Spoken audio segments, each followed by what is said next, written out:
This is Coach Jason Ballard, and I'm a business wingman. Over the years, I've learned a lot from working in our family construction business, serving as a senior officer in the United States Air Force, and running 12 different organizations around the world. Many people helped me get to where I am today, and it's my mission in life to serve as a personal wingman to others.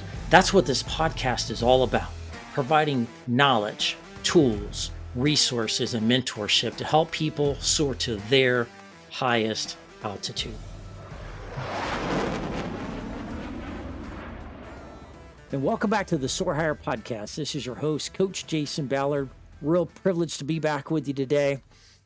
Today we've got a really cool show. We've got somebody that's got such a diverse background, but doing so many really cool things to help people in business, to be more successful, to make more money, and obviously be more profitable. And so today we are talking about how to turn roadblocks into pathways, how to create new opportunities in your business you don't even know exist. So today we have the privilege of talking to Chuck Leblo. Chuck is a pretty amazing guy. Not only is he an Army veteran that has served his country with honor and distinction, and we thank him for his service, but Chuck's also an entrepreneur. He's the CEO. He's the chief strategist at a company called Interact, which is a company that helps develop successful strategies, solving other people's toughest problems and achieving maximum success for them. It helps them grow, succeed, and hit levels of success that they hadn't seen before. And so, Chuck, it's a privilege to have you on the show today, man. No, I appreciate it. It's great to be on here. Yeah, we're excited to have you. And thank you for your service, by the way. I believe you were in the Army's version of technology and telecommunications. Is that right? That's right. We were in the other core, the Signal Corps. Signal Corps. Well, that has proven to be an important aspect of our armed forces. Not only do you have to win the battles on the ground and in the air and in the waterways, you also have to win them in the cyberspace as well. And so, equally critical, especially in today's world. So anyway, thank you for your service. So, Chuck, give us a little bit about you and your background and kind of how you got to where you are today. So I was raised by a single mom, right? And didn't have a whole lot of things. Definitely didn't have the money to go to college when I got out of high school. So I was from a military family. Most of them were in the Air Force, though. And There we go. so that was kind of I like it already. it's all right. Yeah. So it was my path. So, and actually the Air Force recruiter was closed. He was at lunch, right? I don't know why he was at lunch at 10 o'clock in the morning, but he was at lunch, right? So I went next door, which was the Army recruiter, and did the ASVAB test, scored very high. And they said, you can be whatever you want to be. And I said, okay, well, I want to be warm when it's cold, and I want to be dry when it's wet. And they said, go in to the Signal Corps because your equipment has to stay dry and cool. I said, okay, sounds good. Now, that just happened to coincidentally coincide with the divestiture. That year was when the divestiture happened between the Bell systems, when they had to break up, and now we had long distance carriers, local carriers, operator services companies. So it was really good, unbeknownst to me, that I went into the Signal Corps because I was able to get out. I achieved the rank of E5 and did really well. And I could have stayed in, but that wasn't my path that I wanted to take. And I landed a job with ITT. Back then, ITT owned USTS and WorldCom. And I started working for those guys, and they saw that I had the ability to learn, and they liked, I had military background, so I didn't complain, right? Did what I was told. They sent me to a lot of schools, and I moved up through the ranks, and not shortly thereafter, I was an executive with them. So I was working my way up to vice president of the phone company. And then about 2001 hit, and I just, with everything that was going on in 2001, it just became a point where I was like, I'm tired of this. I've done this for my entire adult life. I want to do something different. And that's when I decided to start my own business. And at first, it was just consulting for telecom companies and doing what I did best, which was increase their profitability to route out problems to make them more profitable. So I started doing that on, as a consultant. And then after about 5 years of doing that, I decided I really needed a change. I'm still in telecom, still the same environment, boxes and boxes of contracts and invoices. And that's when I said, what's the next thing? And really, that's when everyone was Tom's friend on MySpace. Everyone had a cell phone, and text messaging was really taken. Google was starting to take off, at that time. And I said, I'm going to get into this whole thing called digital optimization. I don't call it digital marketing. I call it digital optimization. But Okay. so that's kind of what took me down that path. So that's where I am today. Okay. So tell us a little bit about your company. What kinds of things do you do or not do? So really, we've got three components to the company. So Interact is the consulting business, and what we do is we focus on optimization and profitability for businesses. Now that is initially when we started that, it was really just for the bigger guys, the Fortune 1000 and state agencies, right? And we took on various type tasks for them, like renegotiating contracts, auditing. It was very telecom related because that's where my experience was. Then my other company is the local PR firm, and that is your traditional PR firm, and that's what does social media, content creation, SEO, things of that nature.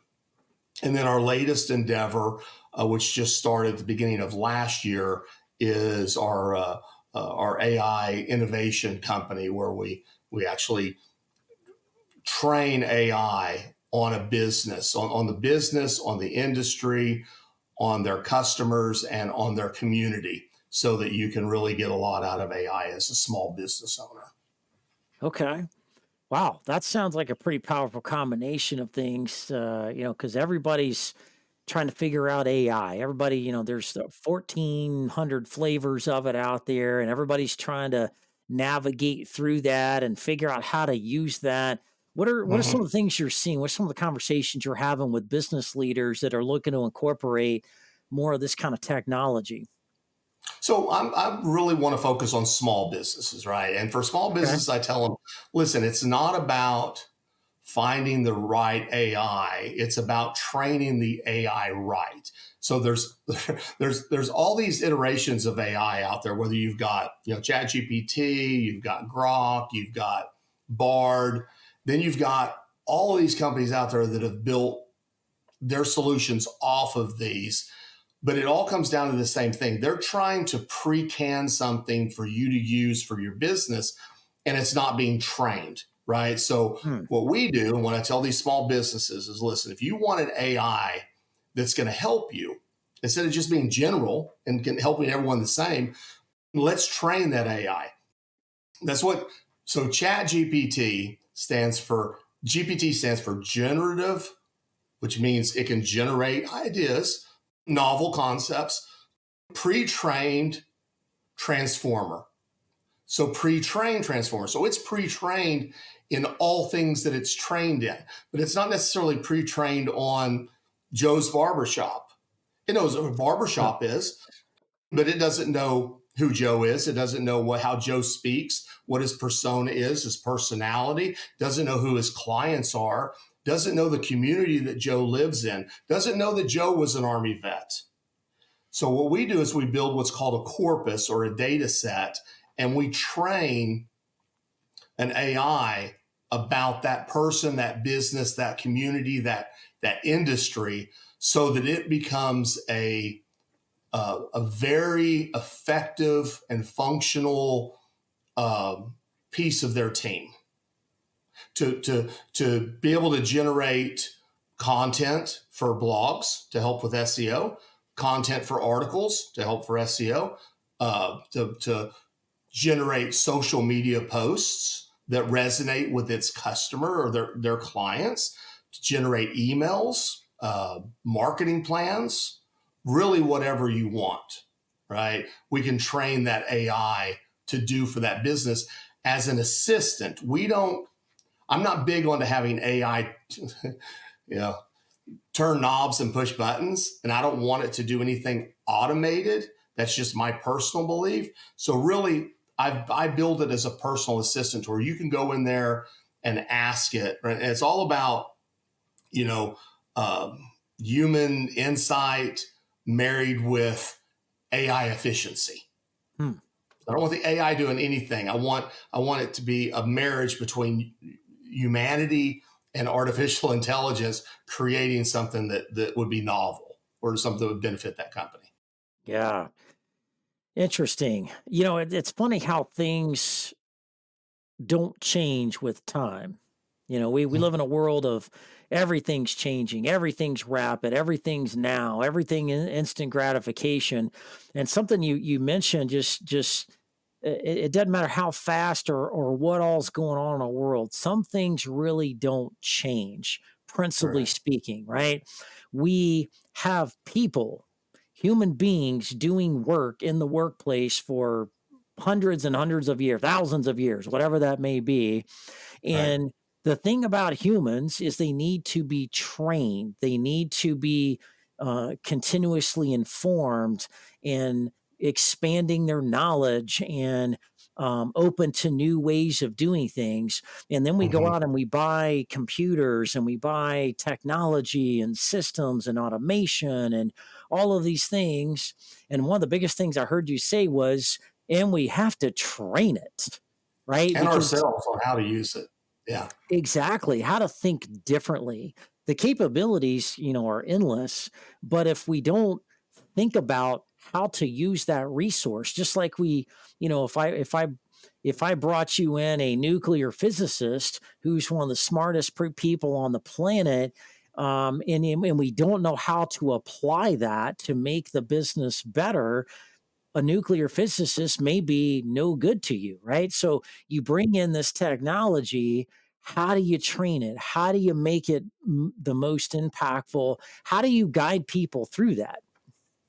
So we've built a mechanism for doing that through we've got um, a database that we've built that contains the corpus, right? And we know based on your industry what questions or what information your transformer is going to need, right? And a lot of it's just basic. This is the year I was established. This is the name of the company. This is the owner of the company. This is our unique selling proposition. This is our core principles, our values, all of that. But then now you load into there all of their products and services, right? You can load in there a year's worth of reviews that they've gotten. So now we're Hmm. getting sentiment. We're loading in their customer service chat, how they're talking and interfacing. If the owner is already doing blogs, we're going to put in sample blogs so that we can identify the tone in which he speaks, his personality, right? Um, when we're training that transformer or building a corpus for the industry, let's just say roofing, we're now training it. Listen, ChatGPT understands a lot about roofing, right? But it's continuously changing. So we're teaching it all of the different things about roofing for the particular region that roofer might be in, right? So I don't need to talk about, you know, green roofs, let's say, or living roofs, right? Uh, if the roofer's in Texas, no one wants living roofs here in Texas. I'm in Texas. I don't want living roofs, right? I want shingle roofs, right? So you're teaching it all of that. And then you're also which suppliers are here in Texas, right? So I'm teaching them that, the suppliers, the different types of shingles and things of that nature. So it's really about giving it as much information as you can. But here's the key. Once you've built it, you've got to keep training it, right? You can't, it's just not build it and let it go. It's every month we're updating that corpus and retraining that transformer about things that are happening, whether it be in the industry, whether it be on social media. So we're taking their insights from social media, loading it in there so that it knows which posts that it told you to generate, which posts are actually getting the most engagement. And that'll be analyzed and put in there, Yeah. right? So that's kind of the key is the more information you can put in and build, the better. But it has to be put in a way, in a format that the transformer can understand it, and it has to be indexed and cataloged, because it can't read a million lines of information every time you ask it a question. It has to, you iteratively put it in there to where it knows where things are so that it can easily access it. And that's the way we build it. Wow. Powerful. Well, interesting enough, the tools are only as good as the investment you put in them. Mhm. Tools, resources, that could be humans, it could be, hardware, software, whatever that can be. But to me, it goes back to one really important point that I see as a business coach out there, and that is the lack of clarity. Like everything you're talking about, building out this technology, the AI, to better understand the business, the market, the competition, and how you speak, how you talk, how you walk. All of these things are important factors for getting higher quality output, right? So Right. clarity, the more clarity you have about your business, about your target clients, about your business challenges, your business goals, the better your opportunities are at actually succeeding. And I don't know about you being in the consulting business, me being in the coaching business, but I think one of the top challenges people have out there, especially in small to medium sized businesses, is so many people lack clarity, like have some surface level of clarity, but then they lack some of those deeper level. You ask one or two questions deeper, and then they start kind of reaching for the sky for answers. They can't really give you definitive, clear, detailed answers that are really, really important to moving, or solving some problem. And so, Chuck, you and your company are well known for removing roadblocks and creating new pathways and overcoming obstacles. And so, talk to us a little bit about that. What are some of the major, more common things you're seeing in that space that people are struggling with? And what are some of the ways that you are helping them in addition to some of these technologies like AI? I think that probably the biggest roadblock that we see is that as an entrepreneur, we can't get out of our own way. Ooh, yeah. And we don't ask for help because we think we should know everything. Well, it's my business. I thought it up. I don't need help. It's okay to ask for help. It's okay to ask for guidance, whether it be through a coach, right? I think everyone out there, Lee Iacocca had a coach.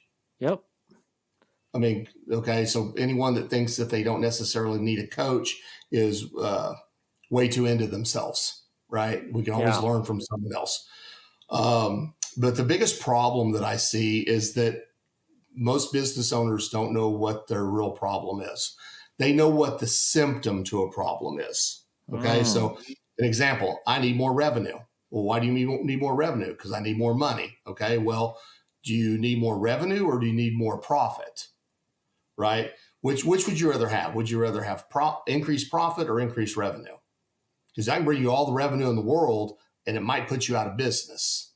If yep. you're selling at a bad, gross margin, your profits aren't in line with what you're selling, you go out of business the more you sell, right? So I think the first thing is to identify what the real problem. Let me give you an example. I had a business come to me about a year ago now, and she was like, they were originally calling themselves a VA company, so they did back office support for roofing companies. Hmm. And they were very good at it, but that's all they did, back office support for roofing companies. And well, actually, they were saying virtual assistant for roofing companies. And they were stuck at about $14,000 a month in revenue and had been there for about 2 years, which they were a small company. So they were making money and they were offshore. So the owner was onshore here in the U.S. and so she was making a living. She made a job for herself. Yep. Okay. And she goes, I need to see what I can do to grow this business. And I said, okay. So as I started looking into it and peeling back the layers of the onion, I realized telling people that they were a VA company was a disservice because they did so much more. So we rebranded them. So first thing was rebranding business outsource processing company or business process outsourcing, depending on how you want to say it. And then so that they could legitimately say that they were that, we recommended training for their people. So their people got trained in all softwares that are used by roofing companies and they got certified, right? So it's different software, CRMs, they got certified. The next thing we did is we helped them develop SOPs for their business so that now they've turned into a machine. We've gotten away from assigning this person to this company and having 10 people, each one doing the same things, but doing everything assigned to different companies, to really compartmentalizing it. And here are your specialists. These people do this, these people do this, these people do this, and they do it for all the companies. So like a machine, right? We made it like a machine. And we changed up their marketing with this new brand and all this. And about 8 months later, they were doing $140,000 a month in revenue. So we 10x'd them. Okay. Wow. And it was just for some simple changes. And now they're double that. Right. So now we're at a year, they still engage me. They keep an engagement with me directly as their chief strategist. So but it's fractional basis, it's fractionalized. So they get a certain number of hours with me each month to just help them, and not as a coach, but really to help them solve complex issues that they're having with their clients, kind of like the troubleshooter. What are some other types of common problems that are out there? That was a really good example. Thank you for sharing that, because I think that is such a simple thing, and I think we make things more complicated in life than what they really need, especially in business. We overthink it, try to perfect it, try to control it too much, and sometimes it's just the simple things that can make the most difference. Mm-hmm. Um, what other types of roadblocks do you help people move out of the way? What are some of the heavy rocks that people tend to run into and they don't know what to do, and they chip away at them, and they never end up moving them? How have you been able to do that in where So they may we not have been? So one of the services that we offer is vendor management, right? So a lot of Okay. companies, listen, you go into a big company, they've got purchasing departments, they've got vendor managers, right? Smaller companies, they really 9 times out of 10, they don't really pay attention to the contracts they're signing. They don't know if they're getting the best deal that they're getting. So we do a lot of that for some companies, help them negotiate better contracts and help manage those vendors. So just put it very simply, you might be a small local company and you've hired someone, you've outsourced them to do your SEO, your search engine optimization, and it's just not working. You're done. So the problem is I'm not getting in enough business. Well, the real problem is your SEO sucks, right? So we go in there and we start looking at their SEO, identify what the company that they've hired is doing well or what they're not doing well, and then assist at a high level managing that company to perfection. Hmm. So that because the business owner doesn't know, listen, their job is selling T-shirts or cleaning carpets or whatever. They don't know SEO. They know they hired a company. And listen, I'll tell you what, after being in the business as long as I have, you can spin SEO however you want. I can make terrible SEO look like great SEO, right? I can, oh, Yep. well, look at all these good things we're doing. But then on the other side, you're tanking. So that's one thing, is just not having the roadblock that they have, I guess, would be is not knowing enough about something to manage it well. So Hmm. we can help them with that, right? Getting into bad contracts. I mean, it could be something as simple as you know, um, they're buying T-shirts from a manufacturer in China, and they think that they're getting a really good deal, but at the end of the day, is that hurting them as far as, customer perception, right? So it's not all about how much money you're making when you can sell more if it's USA made. So taking them down those paths as well. Yeah. I guess one of the big obstacles that we had, let's roll back a few years ago when COVID hit, right? So when COVID hit, companies were like, hey, I can't come into the office. I can't come into my store and sell stuff. How do I do that? So we set up ways for them to be able to, take their website to where they could sell online, set them up with video calling for their customers so they could show them their services. And then you had like insurance agencies calling saying, hey, I've got 15 agents that are used to being here in the office. Now I need to work from home. How do we set that up? How do I manage them? How do I manage security around, customer specific data, right? And helping them with those. Interesting.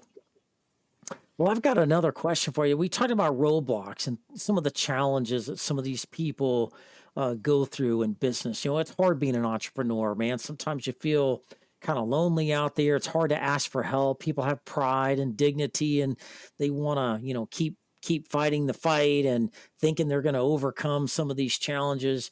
But to me, one of the biggest questions that a lot of times never gets answered, and I'm hoping to get, your feedback on it, is what creates the challenge or roadblock in the first place? How does it become a roadblock? Like you're driving down the road, like big boulders just don't show up in the road, and like, oh wow, now I guess I got to figure out how to go around this ball. I'm totally shocked. I didn't expect that. Like normally that's not the case in business, right? Or in life, period. But what do you think is um creating the roadblocks in the first place?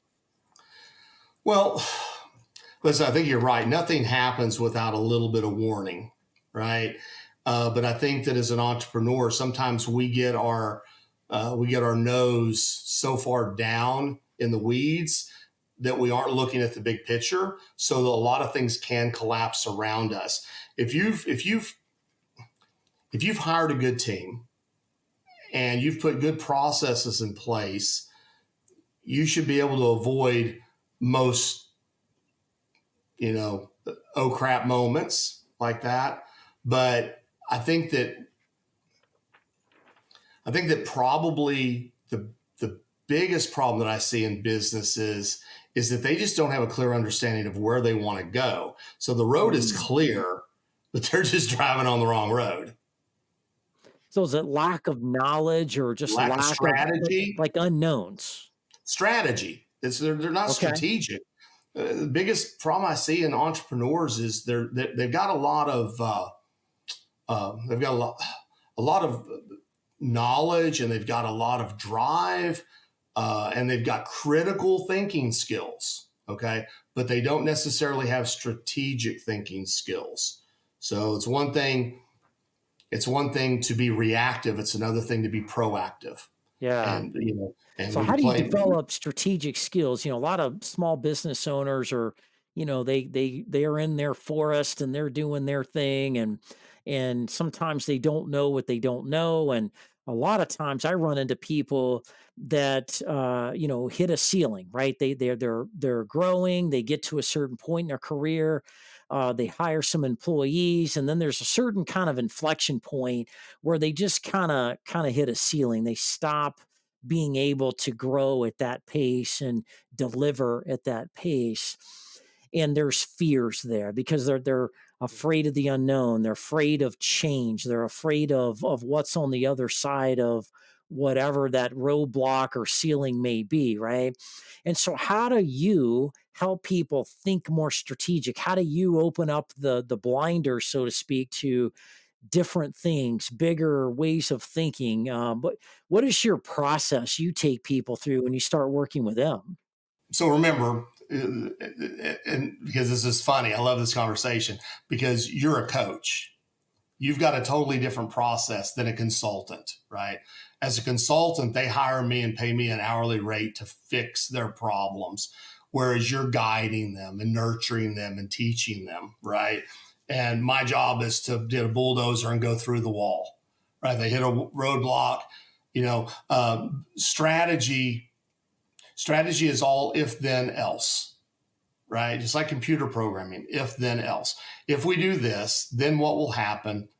Else this will happen, right? And you can once I start working with the business, I ask them what their long term goals are and what their short term goals are, and then we develop strategies for each one of those, right? Yeah.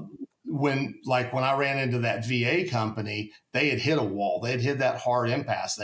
For 2 years they hadn't made it past the 14,000 and couldn't figure out. So what we did is we went totally around the wall, right? We changed the rules and built a new road, but I had to have her agreement that that's what she wanted to do. So I had already talked to her, and her vision was that she wanted to take this within the next 3 years to a $3 million a year company. So we knew how much revenue, we knew how many roofers she was going to need to get. So we identified which were the easiest roofers to get, but not just the easiest, but the easiest to work with. So that was going to be the higher revenue roofers that are doing a lot, right? And we developed a plan. So that was the strategic plan to get her around that, right? Okay. So we did have to teach her a little bit, but it was to teach her to understand exactly where she wanted to go so she could get past that roadblock. I gotcha. So you talked about coaching and consulting. Coaches, guide, direct, teach, mentor, show the way. Some do, some do things a little differently. I know in my coaching practice, yeah, I do listen a lot. I do guide, I do direct, but I also show. I have, tools and resources and best practices and things that I've captured in my Mhm. career and from industry best groups out there and kind of package all that together and really customize that to them to lead them through Right. it side by side in the trenches. Some other coach just offer advice and do different things and are less hands on. So But as a con- you're more like a player coach, right? You want to be in there, give me the sometimes ball too. Right. Yeah. That's cool. Sometimes I won't get in there and take it over and run it all for them, but sometimes you got to roll up your sleeves and get dirty with them to fully understand what's going on and help show them the way. Yeah, sometimes Yeah. just talking about things, they just don't get it until they get it. And Right. once you show them and um, yeah, get in the ring and throw a few punches with them and get them conditioned to see things differently or problem solve differently or leverage tools and resources differently. Um, that makes a difference, right? I Mhm. grew up in a entrepreneurial family. My dad had a construction business, and the first time I used a table saw, I was a little nervous to use the table saw. You got this very sharp blade spinning very, very fast in my direction. And if I didn't do something just right, I can get real hurt real fast, right? And so my dad coached me, but he also kind of showed me, which built that Mhm. confidence. And so, I do similar things. Sounds like you do that, but you also really take the ball and kind of run with it. And I'm curious, in that situation, have you ever seen a client where you come in, take over, kind of get the bulldozer out, as you said, and move the rock out of the roadway and solve the problem, move forward? Have you ever seen a client like regress? Like, so you solve the problem Mhm. and they're move on to bigger, better things. And then you're out of the picture for a while or not as much in the picture. And then they Mhm. regress back to those old habits, or do you help teach them those bad habits so they don't go back Yeah. and So regress? I like to say that everything that we do for our clients, we tell them exactly what we're doing, why we're doing it, how we're doing it, so Yeah. they can do it themselves if they want to. So we are in some instances teaching them how to do it, right? Okay. They don't just hire us and give us carte blanche, right? I mean, it's funny because 20 years in telecom, I never had to fire anyone, and I had lots of people working for me. But as a consultant, that's one of it's funny. I've got one client that she uses me all the time for that. is to mentor and assess her people that she's having problems with. And it's not, I tell them I'm not HR, right? But it's all the time. You need to fire this person. Okay, so I got to fire this person, right? So I hate doing that, but we typically stay around. I haven't seen any clients regress off of the subject matter that we had worked through, but I have seen some of them that get maybe a little big headed and think that they can try to take bigger steps, even though we've going for checkmate too soon when it's not going to be checkmate. You just screwed up your whole thing. So I've Yeah. seen that where they know what the path is, but they want to cheat and get above it. And that's caused issues. And we have to come in and help them with that. But the majority of the time, listen, a lot of problems that we solve are one-time problems. Like, I've got this problem and it needs to be fixed, and we fix it. And once you fix that problem, you're done. They shouldn't have that problem anymore, as long as they're doing what they're supposed to be doing. Yeah. Right? Well, I'm curious. You were in the Army for a number of years. 3 years. Yeah. Then you got into the commercial sector, worked in corporate telecom, which is a unique animal in and of itself. Then you Right. got into consulting and helping remove roadblocks and creating new pathways and solving issues and working with business leaders to tackle the biggest beast that's eating their lunch and moving through that point in their journey to help their business evolve. And so I'm curious, what things did you learn in the Army? What lessons did you take out of the Army that you're able to apply in your work today um, that people may not be thinking about as veterans think about, Mhm. because I remember when I got out of the military, I noticed a big difference. I was in over 20 years, and I Yeah. noticed a big difference in how we do things in the military and how people think and do things in the civilian sector, regardless of the type of business it is. And I'm curious as to what things you took from the Army that you're applying and helping people with in your work today. Well, I mean, besides the technical skills that the Army gave me, which allowed me to get my first job, right? The main thing, listen, I'd already learned discipline playing sports, right? So I was a team player, and that's why I excelled at being in the military. The one thing that the military taught me, I think, better than anything, is that problems exist. There are Yep. going to be problems, but every problem has a resolution. You can't just quit because you have a problem. You're out there in the field and you're trying to get up, a, a tropospheric scattering radio shot, right? So the shot that's bouncing off the troposphere and it's not coming up. You don't have a choice. There's a problem, and that problem has to be fixed. Find a solution to it. You can't just put your hands in your pockets and say, oh, well. Now, when I was in, it wasn't wartime. Lives weren't depending on it, but it very well could have been. Yep. And so you were taught to solve problems, right? So whatever Yep. that problem is, and it's not just about telecom. It was all the problems in the military, right? Whether it be, combat related, or, where you're going to put your latrine, right? You're going to put your latrine upwind or downwind. You're going to put it near a water source. Right? Problems exist, solutions await. That's kind of what we say, because there are problems, right? And just so being a problem solver, or critical thinker Yeah. in the military. Military wasn't as much strategic. That was learned later. The strategic business, because I wasn't, like I said, I wasn't in a combat role to where I had to think strategy. It was more critical thinking and problem solving. Yeah. Well, it's interesting you say that because that's exactly. what my takeaways were too. So it's interesting how, a guy from the Air Force and a guy from the Army come away from that experience in a very similar fashion. And I often hear that from veterans.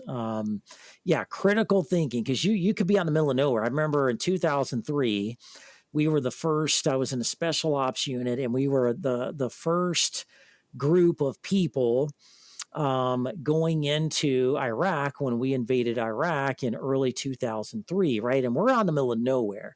There's Mhm. no tents, there's no hardened facilities. We're sleeping in foxholes, eating vacuum packed meals a couple times a day.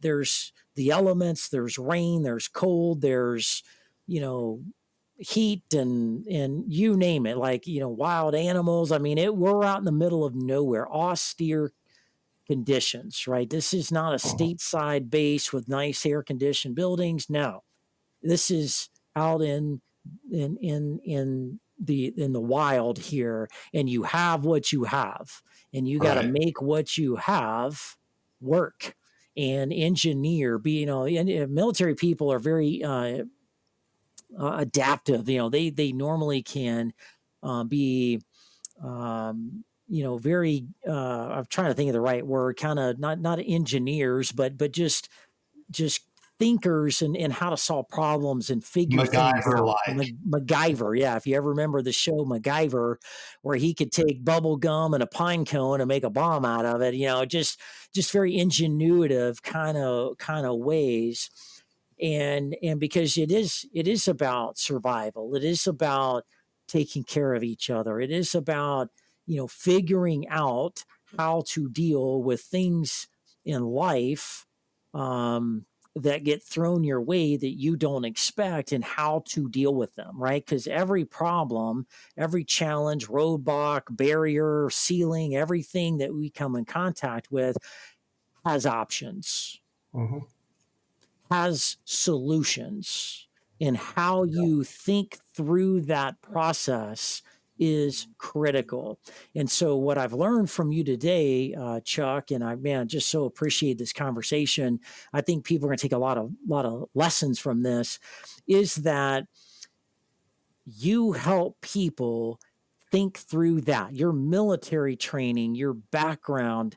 I know you're a rancher in Texas, and you ride horses and live a certain way that's helped you think differently, and Mhm. helping other people that may not have your background, may not have your expertise or training like the Army, or the military trains us to think like that, is so critical. And especially in today's world, it's a fast paced, moving world where things come at us 100 miles an hour from every different direction.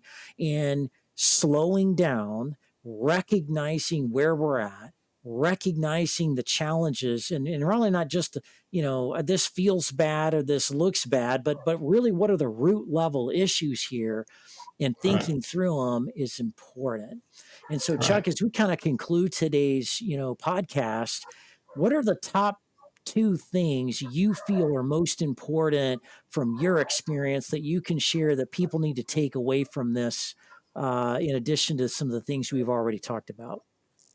Well, I think that probably, as an entrepreneur, as a small business owner, don't be afraid to ask for help. It's okay, right? We all need Yeah. help. And a lot of us we won't ask because we're afraid that someone's going to think we're stupid or we're less than a leader than we should be, and that's absolutely not the case. There is a lot of people out there that can help you, right?